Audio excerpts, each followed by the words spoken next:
ಉಪಕಾರ ಮಾಡುವುದಕ್ಕೆ ನಿನ್ನ ಕೈಲಾದಾಗ ಹೊಂದತಕ್ಕವರಿಗೆ ಅದನ್ನು ತಪ್ಪಿಸಬೇಡ.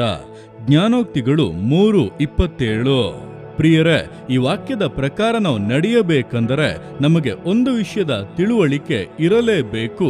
ಅದೇನೆಂದರೆ, ಮತ್ತೊಬ್ಬರಿಗೆ ನಾವು ಉಪಕಾರ ಮಾಡುವಂತೆ ನಮ್ಮನ್ನ ಇಟ್ಟಿರುವಂಥದ್ದು ದೇವರೇ, ಮತ್ತೊಬ್ಬರು ಆ ಉಪಕಾರವನ್ನ ಹೊಂದುವಂತೆ ಅವರನ್ನು ಇಟ್ಟಿರುವಂಥದ್ದು ಕೂಡ ದೇವರೇ. ಇದೆರಡೂ ಕೂಡ ದೇವರ ಯೋಜನೆಯೇ ಆಗಿರುವುದರಿಂದ ಉಪಕಾರ ಮಾಡುವುದಕ್ಕೆ ಅವಕಾಶ ಸಿಗುವಾಗ ಅದನ್ನು ಮಾಡದೆ ತಪ್ಪಿಸಬಾರದು. ಕಾರಣ, ಉಪಕಾರ ಎಂಬುದು ಪರಿಶುದ್ಧಾತ್ಮನಿಂದ ಉಂಟಾಗುವಂತ ಫಲದಲ್ಲಿ ಒಂದಾಗಿದೆ. ಆ ಫಲವು ನಮ್ಮಲ್ಲಿ ತೋರ್ಪಡುವಾಗ ಪರಿಶುದ್ಧಾತ್ಮನ ಎಲ್ಲ ಕಾರ್ಯಗಳು ಕೂಡ ಜೀವಿತದಲ್ಲಿ ನಡೆಯುತ್ತದೆ. ತಡೆಗಳು ನೀಗಿ ಎಲ್ಲದರಲ್ಲೂ ಪೂರ್ಣತೆಯನ್ನು ಅನುಭವಿಸಬಹುದಾಗಿದೆ. ಆದ್ದರಿಂದ ಉಪಕಾರ ಮಾಡುವವರಾಗಿರಿ.